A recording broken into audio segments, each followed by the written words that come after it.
Like artist of the week. I'm super excited to be here on the podcast. Don't forget to tune in to hashtag Fun as initiated by Big FM and Sangama Artist Love. To pay at least for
Uh, uh,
महेश्वरः गुरु साक्षात् परब्रह्म तस्मै श्री गुरुवे नमः। अखण्डमण्डलं व्याप्तं येन चराचरं लालयति च पितृवर्गमार्गदर्शिता नमो गुरुसत्तायै श्रद्धा प्रज्ञा युता च। ओम श्री गुरुवे नमः। ओम भूर्भुवः स्वः तत्सवितुर्वरेण्यं भर्गो ओम भूर्भुवः स्वः तत्सवितुर्वरेण्यं भर्गो देवस्य धीमहि धियो यो नः प्रचोदयात्। ओम भूर्भुवः स्वः तत्सवितुर्वरेण्यं भर्गो देवस्य धीमहि धियो यो नः प्रचोदयात्। ओम भूर्भुवः स्वः तत्सवितुर्वरेण्यं भर्गो देवस्य धीमहि धियो यो नः प्रचोदयात्। ओम भूर्भुवः स्वः तत्सवितुर्वरेण्यं भर्गो देवस्य धीमहि धियो यो नः प्रचोदयात्। आप सभी का वैदिक एस्ट्रोलॉजी की बेसिक कक्षा में स्वागत है। काफी कक्षाएं आप लोगों की कंप्लीट हो चुकी है, कुछ बची हुई है, उसको भी हम लोग कंप्लीट कर लिया जाएगा, जिससे होगा क्या कि आपका बेसिक का नॉलेज जो है क्लियर हो जाएगा। मुख्य बातें जीवन में समझने की हमारी ये होती है कि जब कभी आप देखते होंगे कि हम अपनी क्लास लेते हैं तो उसमें कुछ चीजों का बहुत अच्छे से विश्लेषण करते हैं। जैसे पहले प्रार्थना करिए, किससे? ईश्वर से। किसके लिए? अपने लिए। This is first duty. आपकी अपने प्रति सबसे बड़ी जिम्मेदारी होती है। अपनी आत्मशक्ति को आप बढ़ाइए। जितना आपकी आत्मशक्ति बढ़ेगी उतने ही अच्छे आप ज्योतिषी होंगे, उतने ही अच्छे विश्लेषणकर्ता होंगे। और आत्मशक्ति आपकी नहीं बढ़ी होगी तो क्या होगा? जीवन में समस्याएं आएंगी भाई। आप अपनी समस्याओं का खुद निराकरण नहीं कर पाएंगे, आप दूसरे की सहायता कहां से करेंगे? जब आप दूसरे की सहायता तभी करेंगे जब आपके जीवन की में खुद कोई समस्या नहीं है, और आपके जीवन में खुद ही समस्या है तो आप दूसरे का निराकरण कैसे करेंगे? ध्यान से समझिए। अब हम लोग आज आपको पढ़ाने वाले विमशोत्री महादशा। विमशोत्री जो होती है 120 साल, 120 ईयर्स की। ये 120 ईयर्स जो होते हैं ये विभिन्न प्लैनेट को बांटे गए हैं। जो व्यक्ति के ऊपर प्रभाव पड़ता है वो विमशोत्री महादशा का ही पड़ता है। लोग बोलते हैं ना इसकी दशा चल रही है, इसकी महादशा चल रही है, केतु की महादशा चल रही है, राहु की महादशा चल रही है। लोग बड़े चिंतित हो जाते हैं, भाई केतु की महादशा है, अब इसमें क्या परिणाम आएंगे, ये केतु की महादशा हमको कैसे प्रभावित करेगी? तो ये जो महादशाएं होती हैं ये वास्तव में व्यक्ति को प्रभावित करती है। अब ये कैसे प्रभावित करती है, इसके विषय में एक बात हमेशा समझ लीजिएगा कि कभी भी किसी की महादशा आपके ऊपर अच्छा या बुरा प्रभाव आपके कर्मों के अनुसार डालेगी। जीवन में कोई बुरा प्रभाव नहीं होता। जो ज्योतिष कहती है कि भगवान जो है सबको देना चाहते हैं, God want to give everybody, लेकिन लोग लेते कितना है? कोई भी व्यक्ति उतनी मात्रा में ही ले पाता है जितनी मात्रा में उसकी पात्रता होती है। ईश्वर तो ज्ञान सभी को देते हैं। फिर भी इन महादशाओं का फलादेश अगर आप देखें, इनको अगर समझने का प्रयास करें तो आप पाएंगे कि ये महादशाएं जो है व्यक्ति को प्रभावित करती हैं। कैसे प्रभावित करती हैं? सकारात्मक और नकारात्मक दोनों प्रभाव करते हैं। पॉजिटिव इम्पैक्ट क्या होता है किसी भी महादशा का? अगर आप देखेंगे तो पॉजिटिव इम्पैक्ट ये होता है कि व्यक्ति जो है जीवन में सुधर जाए। दूसरा पॉजिटिव इम्पैक्ट क्या होता है? ये जो महादशा होती है व्यक्ति को अच्छाई की तरफ बढ़ाती है और उसके अंदर की जो सुषुप्त शक्तियां होती हैं उनको जागृत करती है। कैसे जागृत करेगी? ये महादशा ऐसे जागृत करेगी कि उस व्यक्ति के ऊपर जो दुष्प्रभाव होते हैं, किसी भी घटना का, किसी भी विश्लेषण का जो दुष्प्रभाव होता है वो या तो कम हो जाएगा या तो ज्यादा हो जाएगा। तो जो जब ये कम ज्यादा होता है तो ये भी व्यक्ति को प्रभावित करता है। किसी कोई दशा अंतरदशा अगर आपके ऊपर ज्यादा समय के लिए आ गई और उसने आपको प्रभावित किया, प्रभावित कैसे करेगी? प्रभावित ऐसे करेगी, सर मुझे आपसे पूछना था, मेरे को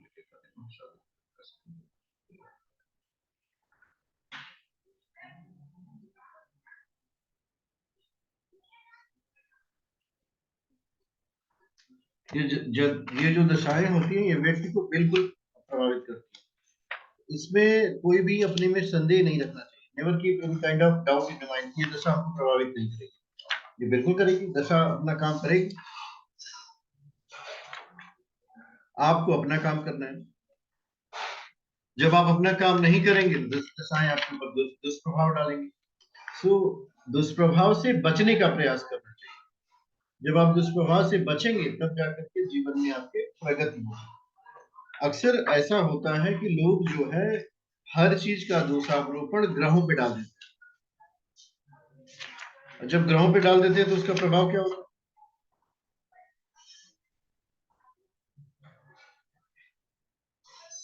ग्रहों पे जब डालेंगे तो सारी जिम्मेदारी ग्रहों की होगी। They are not responsible for anything, उनके ऊपर कोई जिम्मेदारी नहीं है। अब इसमें एक चीज का ध्यान देना चाहिए कि किसकी दशा कितने साल तक चलती है, कौन से ग्रह की दशा कितने वर्ष तक होती है। तो इसमें मूल बात ये होती है जो महादशा का वर्ष होता है। जैसे आप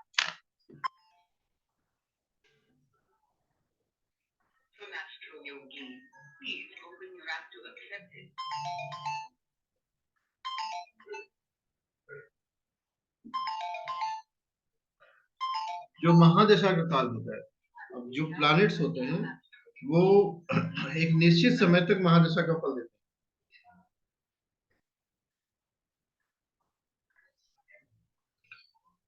हैं। जैसे यहाँ पे आप देखिए, यहाँ पे ये सूर्य और ये मून है।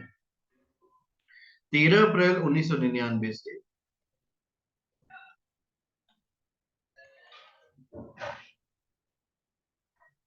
13 अप्रैल 2009 ये व्यक्ति जो है चंद्रमा की महादशा, चंद्रमा की महादशा जो है, चंद्र की महादशा, ये 10 वर्ष तक चलती है।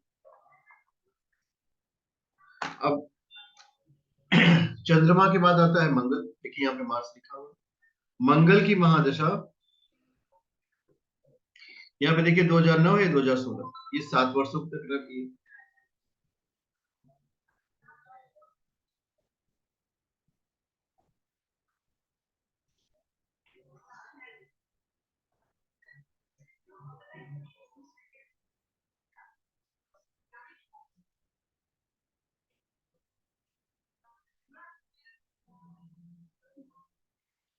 और ये महादशाएं ही व्यक्ति को प्रभावित करती है। अब कभी कभी लोग पूछते हैं कि अब इसके बाद क्या होगा। देखिए, पहले चंद्रमा की महादशा 10 वर्ष, मंगल की 7 वर्ष, इसके बाद राहु की आएगी, ये 18 वर्ष चलती है।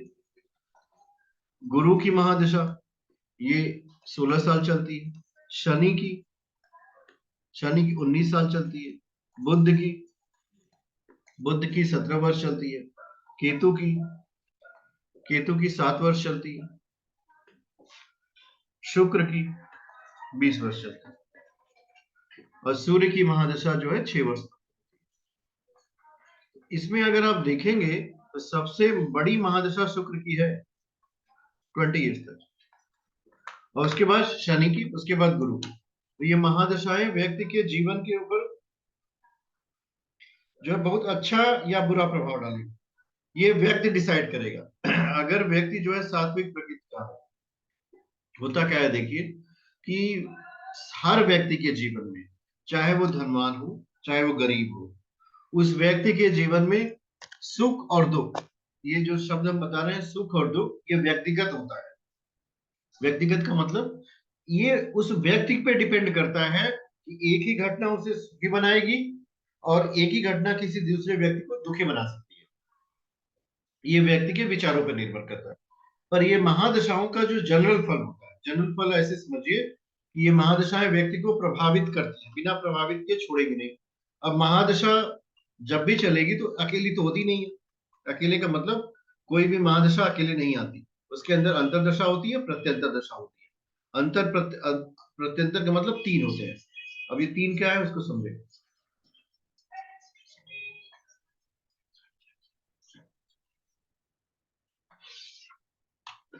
यहाँ देखिए, अब जैसे इस व्यक्ति के विषय में अगर हमें अभी समझना पड़े कि इस व्यक्ति के साथ जीवन में क्या घटित हो रहा था, तो यहाँ पे देखिए मंगल राहु, ये राहु 2034 से, इसको क्लिक करिए, 2026 में 2024। अभी ये व्यक्ति जो है राहु शनि सूर्य, ये देखिए ये है पीरियड। राहु की महादशा में शनि का अंतर है और सूर्य का पतन।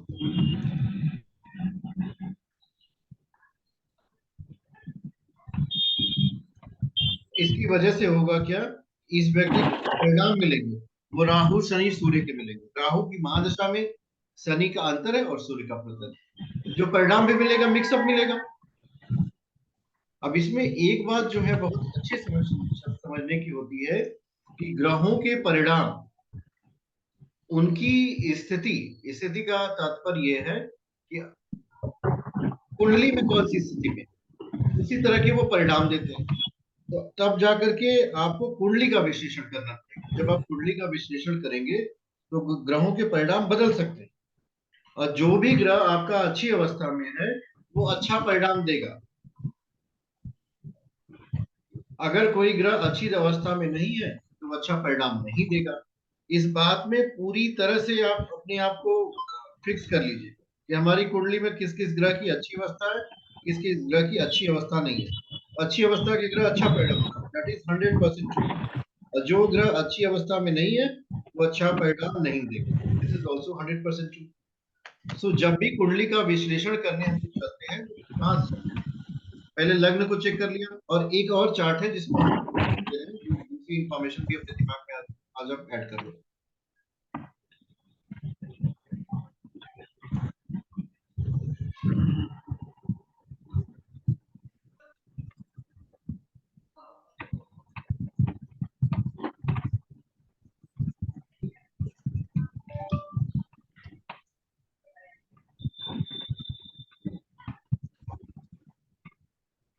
ये तीन चीजें हम लोगों को समझनी है, ये लग्न कुंडली, ये नवमांश और ये विंशोत्तरी महादशा।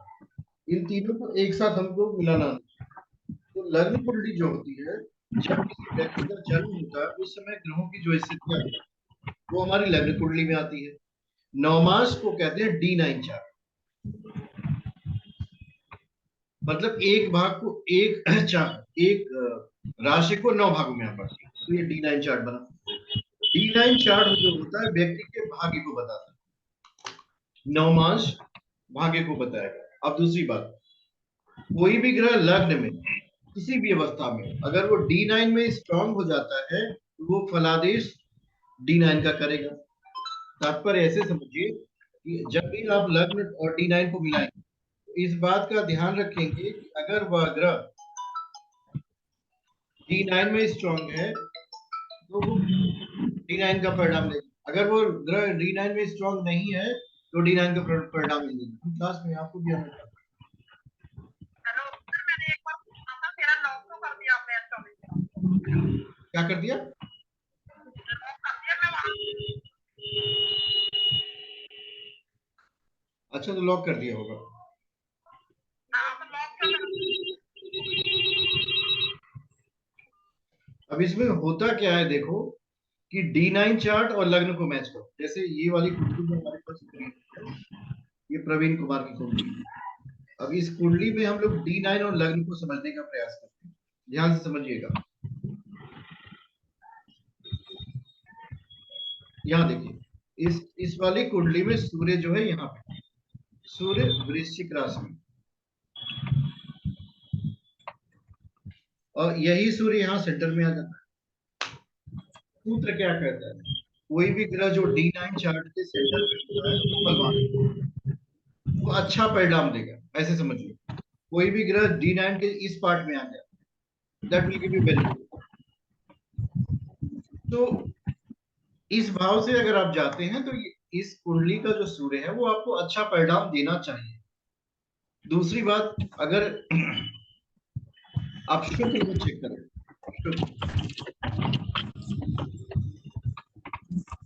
आप में से कोई व्यक्ति अपने आप को अनम्यूट कर लेता है, ध्यान दीजिए। मुझे ढूंढने में काफी समय लगता है किसने अपने आप को अनम्यूट किया है। आप अपने आप को म्यूट रखें। अब इस कुंडली में देखिए शुक्र की स्थिति, शुक्र ये केंद्र में है। केंद्र वाले ग्रह और स्वराशि का है, तो शुक्र केंद्र में और स्वराशि का बिल्कुल अच्छा परिणाम आएगा। Then you need not to refer to D9, इस बात को समझिएगा, D9 का रेफरेंस में हम तब जाते हैं जब हमें कमजोर और स्ट्रांग को देखना है कि क्या वो अच्छा परिणाम देगा या नहीं देगा। और अगर लग्न में ही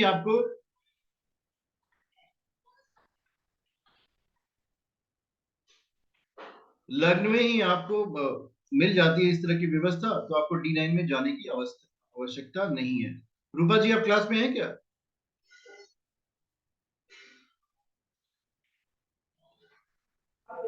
जी सर, लेट आई हूँ। कोई बात नहीं, पहले अभी एंट्री नहीं हो पा रही थी सर। कोई बात नहीं, कोई बात नहीं, दूसरी क्लास में भी लेट आई थी सर मैं। एकदम घबराइएगा मत। मैं सर मॉर्निंग में देखती हूँ इसको ना, सुबह उठ करके तब मुझे पढ़ती हूँ। Be positive in life. आपके पास अगर एक घड़ी मिले, आधी घड़ी मिले, ना मिले तो भी आप समय लगाओगे तो ज्योतिष आपको कुछ ना कुछ देगा। सो जी गुरु जी। और D9 इनका कंपैरिजन हमें कर लेना चाहिए। इसके बाद का विषय जो मैंने आपको विंशोत्तरी महादशा के बारे में बताया है, उसको चेक किया करिए। जैसे यहाँ पे देखिए, विंशोत्तरी महादशा में अगर हम जाएंगे, एक नया चार्ट आपके लिए खोलते हैं।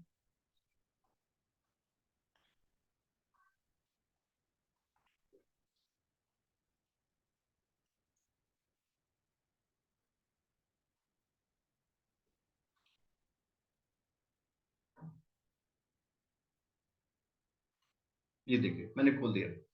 अब अगर हम ये कहें कि हमें दशा, महादशा और अंतर्दशा चेक करनी है, हमें चेक करनी है दशा, महादशा, अंतर्दशा और प्रत्यंतर, ये देखना है। सो हम क्या करेंगे, यहाँ पे देखिए, इस समय गुरु की महादशा चल रही है। यहाँ पे देखिए 2036 तक, इसको एक बार क्लिक करिए। अब देखिए इसमें हुआ क्या, गुरु में गुरु हुआ 22 नवंबर तक था। फिर अभी तो गुरु में शनि चल रहा है। अब देखिए इस काल में अगर इस जातक के ऊपर आप प्रभाव देखेंगे तो ये है, गुरु की महादशा में शनि का अंतर है और शनि का वर्त है। मेरी बात समझ में आई? यह है महादशा, दशा और अंतर्दशा चेक करने का तरीका। लग्न कुंडली, नवमांश, इन दोनों को कंपेयर करेंगे और विंशोत्तरी महादशा से चेक करेंगे कि किसकी दशा चल रही है, किसका अंतर चल रहा है, किसका प्रत्यंतर चल रहा है। दो तीन चीजों को आपको बहुत अच्छे से समझना है। वो है, जब लग्न कुंडली आप खोलते हैं तो लग्न कुंडली ये है, लग्न कुंडली की रीडिंग में ग्रहों की स्थिति, जो आपके प्लैनेट्स हैं, उसको आपको चेक करना चाहिए, कौन सा ग्रह किस स्थिति में बैठा है। ग्रहों की स्थिति काफी कुछ आपको बताएगी। एक स्थिति आती है उच्च का और नीच का, ग्रह उच्च का है कि ग्रह नीच का। सो उच्च का और नीच का में हमें यह समझना पड़ता है कि किस राशि में कौन सा ग्रह उच्च का होता है और किस राशि में कौन सा ग्रह नीच का होता है। ये बातें आपके ब्रेन में होनी चाहिए, तब जाकर के आपकी बात बन पाएगी। जैसे ये ग्रह लिख लीजिए आप, उच्च और नीच। तो उच्च और नीच में देखिए, अगर आप सूर्य से बढ़ते हैं, सूर्य जो है मेष राशि में उच्च का होता है और तुला राशि में नीच का हो जाता है। ये 1 नंबर वाली राशि है, ये 7 नंबर वाली राशि है। शनि के पास जाएंगे तो शनि जो है तुला राशि में उच्च का होता है और मेष राशि में नीच का हो जाता है। एक ये पहला पेयर। दूसरा पेयर आप देखेंगे बुध और शुक्र का। बुध जो है कन्या राशि 6 नंबर की, इसमें उच्च का होगा और 12 नंबर की मीन राशि में नीच का होगा। शुक्र जो है 12 नंबर की मीन राशि में उच्च का होगा और 6 नंबर की कन्या राशि में नीच का होगा। एक तीसरा पेयर भी हमारे पास है मंगल और गुरु का। मंगल जो है 10 नंबर की मकर राशि में उच्च का होता है और 4 नंबर की कर्क राशि में नीच का होता है। चौथा पेयर हमारे इस मंगल के साथ का जो है वो गुरु है। गुरु जो है कर्क राशि में 4 नंबर की उच्च का होते हैं और 10 नंबर की मकर राशि के में नीच का होते हैं। इसके बाद चंद्रमा, चंद्रमा जो है 2 नंबर वाली वृषभ राशि में उच्च होता है और 8 नंबर की वृश्चिक राशि में नीच होता है।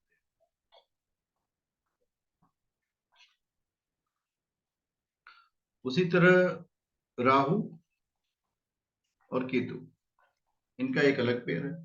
राहु जो है 3 नंबर की मिथुन राशि में उच्च का होता है और धनु राशि में नीच का होता है 9 नंबर की, और केतु जो है 9 नंबर की धनु राशि में उच्च का और मिथुन राशि में नीच का होता है। तो ये ऊंच और नीच, ये आपको हमेशा अपने दिमाग में रखना चाहिए, कौन सा ग्रह उच्च है, और इसमें एक डिग्रीज का भी होता है और एक कॉन्सेप्ट होता है मूल त्रिकोण, ऊंच नीच और मूल त्रिकोण। सो ऊंच नीच और मूल मूल त्रिकोण, ये तीनों आपको अपने दिमाग में रखना है। मूल त्रिकोण हम लोग अगली कक्षा में पढ़ेंगे। आज की कक्षा में जो हमें समझना है ऊंच और नीच, और स्वराशि का कॉन्सेप्ट तो आपको क्लियर ही होगा, कौन सा ग्रह किस राशि का स्वामी होता है। तो सबसे पहले कुंडली खोलने के बाद ग्रहों को आप लिखिए, जैसे आप प्रारंभ करिए सूर्य।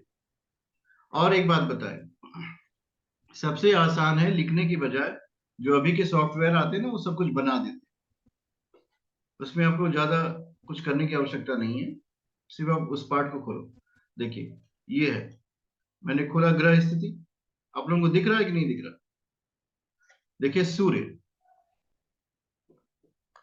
सूर्य जो है सिंह राशि में है। तो अब सूर्य जो है सिंह राशि में स्वराशि का है। कोई भी ग्रह अपनी राशि में रहेगा तो वो अच्छा परिणाम देगा। चंद्रमा को चेक कर लीजिए, चंद्रमा कन्या राशि में।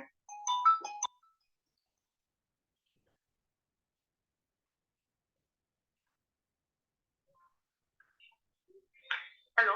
हरिओम, हाँ आवाज आ रही है आपको? हाँ, आवाज आ रही है सर। क्या नाम है आपका? सर मेरा नाम श्रद्धा कनौजी है। कहाँ से बात करनी है श्रद्धा जी? मैं नागपुर से बोल रही हूँ सर। कैसी कंडीशन है आपकी, खुशहाल है जीवन में? सर शादी हो चुकी है एंड अच्छा। प्रॉब्लम चल रही है शादी में। हस्बैंड? मेरा हाँ अच्छा, हस्बैंड के साथ अपना नाम बहुत बताइए। सा केस चालू है मेरा। हाँ जी। श्रद्धा, हाँ हाँ श्रद्धा। डेट ऑफ बर्थ बताइए। डेट ऑफ बर्थ मेरी 5 जुलाई 1994।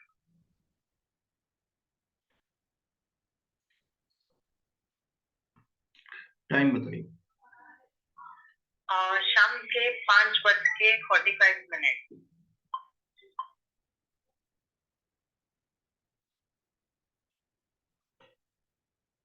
प्लेस बताइए। हाँ जी। बर्थ प्लेस क्या था आपका? नागपुर।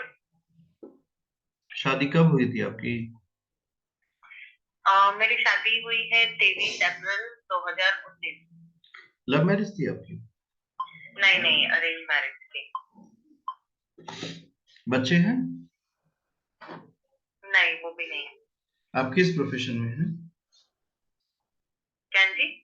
आप क्या करती हैं, करियर में क्या कर रही हैं? अभी तो मैं जॉब कर रही हूँ। अच्छा, कौन से जॉब करती हैं? R&D mind.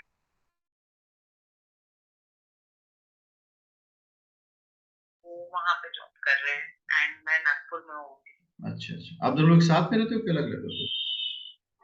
अलग अलग रहते हैं मेरे। वही तो मैं पूछना चाह रही थी आपसे कि मेरी शादी हो चुकी है, डिवोर्स का केस चालू। किसने मुझे फाइल ये किया? जानना है कि आपने क्या किया मेरा तो? डिवोर्स होगा? किसने फाइल किया, आपने क्यों लोगों ने? नहीं मैंने फाइल नहीं किया है। आपको डिवोर्स लेना है कि नहीं लेना है? श्रद्धा जी मेरी आवाज आ रही है आपको? मुझे ये जानना है कि मेरा होगा कि नहीं होगा, डिवोर्स होगा कि नहीं होगा। मेरे इसमें क्या ग्रह वगैरह क्या बता रहे थे? अब देखिए इस कुंडली में जो है आपका सूर्य जो है सप्तम भाव में विद्यमान है बुध के साथ, तो ये हस्बैंड से बनने नहीं दे रहा है। सूर्य जो है सप्तम भाव में जो विद्यमान है ये हस्बैंड से बनने नहीं देगा, एनर्जी काफी हाँ है। बनने। हाँ। और गुरु का राहु के साथ युति होगी। लग्नेश जो है आपका गुरु है जुपिटर, धनु राशि आपकी लग्न है, तो अब वो राहु के साथ युति किया, ये गुरु चांडाल योग बना रहा है, हाँ अच्छा। तो ये भी आपको प्रभावित कर रहा है। और आपका शुक्र अष्टम में चला गया है। शुक्र देखिए आपका कर्क राशि में है। शुक्र जो है कर्क राशि में अच्छा परिणाम नहीं देता है। जल तत्व की राशि अष्टम में जाने की वजह से वैवाहिक जीवन में सुख की प्राप्ति कम हो जा पाती होगी। आपका विवाह के बाद साथ साथ रहना आपका हुआ था ज्यादा समय तक? विवाह के बाद क्या, मुझे आपकी आवाज क्लियर नहीं आ रही है। क्या विवाह के बाद आप हस्बैंड के साथ साथ साथ रही थी ज्यादा समय तक? हाँ, 1 साल तक रही थी मैं। अच्छा, उसके बाद अलग अलग हो गया। उसके बाद अलग हो गया। तो ये एक तरह से समस्या है आपके लिए, बिकॉज आपका हस्बैंड जो है, आवाज आ रही है आपको?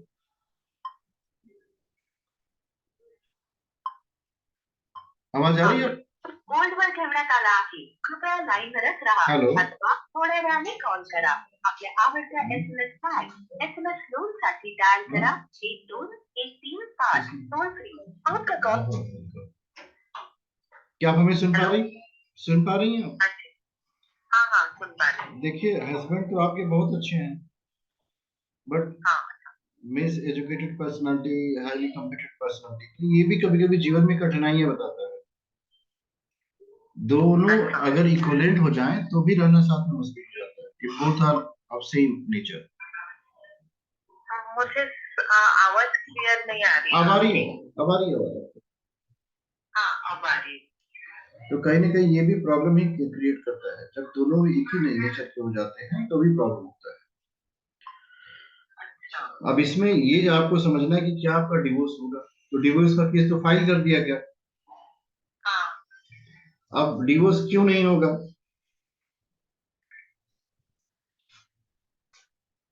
डिवोर्स क्यों नहीं होगा, मुझे वही जानना है कि मेरा डिवोर्स होगा कि नहीं होगा.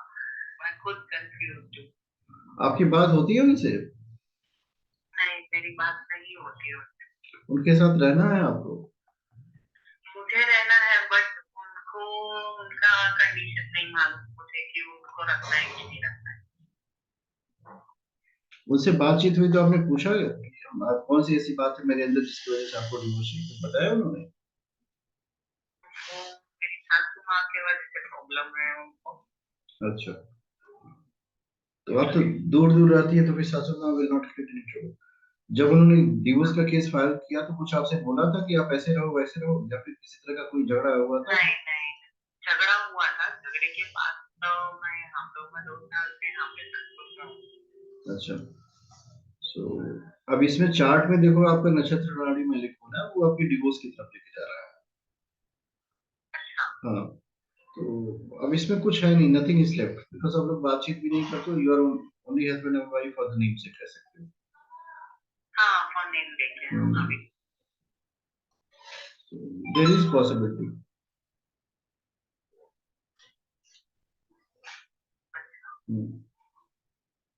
सो आपको ये सजेशन हम दे सकते हैं कि आप इन पॉसिबिलिटीज को कम करना चाहती है तो ओम नमः शिवाय का जप करिए। हाँ, और पूर्णिमा के दिन किसी ब्राह्मण को बुला करके 11,000 गायत्री मंत्रों का जप करा कर ये कर लीजिए।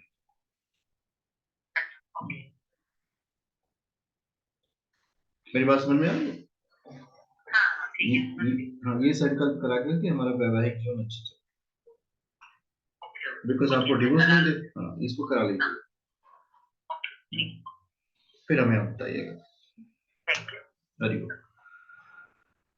गुरुजी, ये फर्स्ट हाउस में ने बोले तो क्या, इसका मतलब क्या होता है? ने बोले तो नेपच्यून, नेपच्यून हम लोगों को, ये ध्यान से समझिएगा।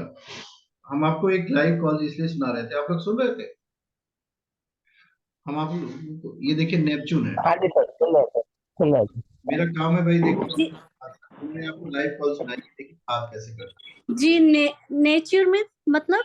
अरे नहीं पता आपको? नेपच्यून एक प्लैनेट है जिसको हम लोगों को नहीं पढ़ना है। ओके, नेपच्यून, हाँ हाँ हाँ। हम लोग नहीं पढ़ेंगे। यूरेनस भी कहीं लिखा होगा, इसको भी नहीं पढ़ना है। आप लोगों को जो पढ़ना है, लग्न कुंडली खोल करके। अच्छा, लग्न देखना किसको किसको आ गया? आ गया सर मुझे। सभी को आ गया लग्न देखना। करना। अब लग्न कैसे देखते हैं? देखो यहाँ पे जो नंबर लिखा हुआ है, ये जो कुंडली है देखो, आइए इसी कुंडली, यही कुंडली हम देख रहे थे जो आपके सामने खुली है इस समय ना।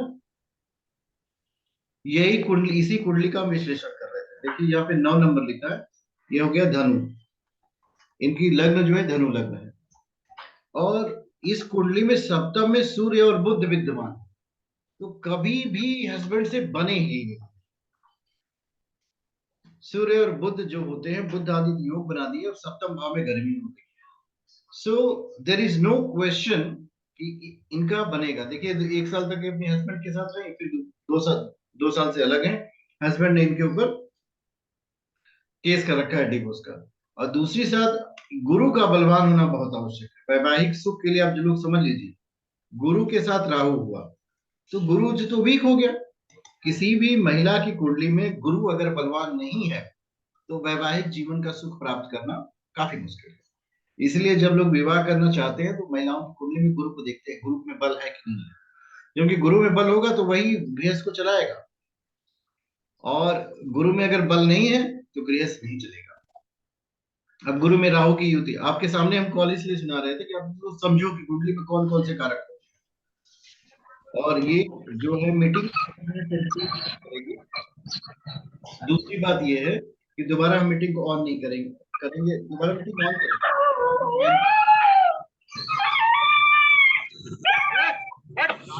बड़ा ही अद्भुत लगता है आप लोगों को पढ़ाते हुए, स्वयं परमेश्वर की स्मृति आ जाती है। हर 10 सेकंड के बाद मुझे एक व्यक्ति को म्यूट करना पड़ता है। आप लोग अनम्यूट कैसे होते हैं? ऑटोमेटिक तो अनम्यूट होता नहीं होगा, जब आप दबाते होगे तभी तो अनम्यूट होते हैं। दूसरी बात, लग्न देखना आप लोग को आ गया, राशि देखिए इस कुंडली की राशि क्या है। राशि का मतलब चंद्रमा की पोजीशन, ये है देखिए चंद्रमा, चंद्रमा वृषभ राशि में, वृष राशि। वृष राशि है ना, वृषभ शॉर्ट वृष, तो ये दो चीज होंगी। मुझे आप लोगों को पढ़ाना था इसलिए हम ज्यादा गहराई के विश्लेषण में नहीं जा पाए। अब इनको महादशा देखिए, राहु की महादशा चल रही है। 5 जुलाई तक राहु में केतु था, और अभी राहु में शुक्र चल रहा है। राहु में शुक्र और शुक्र है, तो राहु का इज अ प्रॉब्लम क्रिएटर, मतलब भ्रमित करता है व्यक्ति को, ढेर सारे विचार ले आता है मन में। तो जब राहु ढेर सारे विचार ले आएगा मन में, तो ऐसे जातकों का जीवन जो कहीं ना कहीं दुविधा तो हो ही जाएगा। और मुझे ये डिस्क्रिप्शन कहाँ से मिला? इन्हीं प्लैनेट की वजह से मिला। आप ये जो क्लास है जिसमें मैंने लिंक शेयर किया है, इसमें 32 स्टूडेंट है, जिसमें ज्वाइन किया है अभी केवल 13 विद्यार्थी ने। सो अब देखो भाई, दिस इज ट्रू कि अगर आप जीवन में प्रयास नहीं करेंगे, सिर्फ वीडियो देखेंगे क्लास की, तो आपको उतना ही आएगा जितना वीडियो से आता है। तो अभी एक मीटिंग जो है 2 मिनट 24 सेकंड और चलेगी, खत्म होगी, इसके बाद आप लोग फिर जुड़ेगा, 10-15 मिनट हम लोग फिर चर्चा करेंगे। मेरा प्रयास ये है कि ये जो कक्षाएं थी ये अपने एंड में चली गई हैं, इसमें 3 या 4 क्लासेस बची हुई है जो मुझे फिनिश करना है। हम कंटिन्यूअस पढ़ा करके इसको खत्म कर देंगे। क्यों? क्योंकि आपको मुझे आगे भी ले जाना है। ये जो ज्योतिष की यात्रा है ये बढ़ती रहती है। आगे की यात्रा में इसका एडवांस कोर्स है, जिसमें आप लोग इन्वॉल्व हो जाइएगा, हम आपको पढ़ा देंगे, जिससे आपका ज्योतिष का ज्ञान जो है और समृद्ध होगा। जिन विषयों पे हम लोगों ने पहले चर्चा कर ली है उसको 1 या 2 बार आप सभी जरूर दोहरा लें। कौन कौन से विषय? कि किस राशि का स्वामी कौन सा है, कौन सा ग्रह की दृष्टियां कहाँ है, और मित्र और शत्रु, और दूसरा ये विंशोत्तरी महादशा जो आज हम लोगों ने पढ़ा, इनको 1 बार 2 बार 3 बार दोहरा लीजिए। लग्न कैसे देखते हैं, राशि कैसे देखते हैं, इन सबको भी दोहराने का प्रयास करिए। तो जब आप इनको अच्छे से दोहराएंगे तब जाकर के आपकी समझ अच्छी विकसित होगी। ये ग्रुप नंबर 22 की क्लास है। अगर कोई इसमें ग्रुप नंबर 26 का जुड़ा होगा तो उसको ये बात समझ में नहीं आएगी, इसलिए अपने अपने ग्रुप की क्लासों में जुड़ना चाहिए।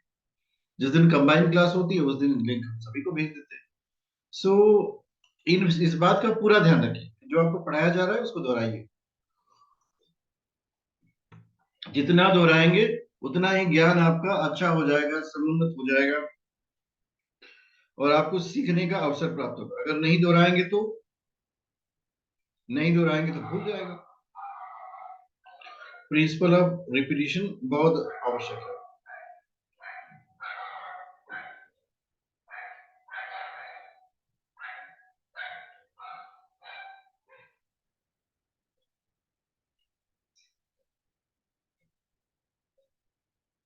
तो अभी मीटिंग जब एंड होगी 1 मिनट बाद आप प्लीज बंद कर दीजिएगा।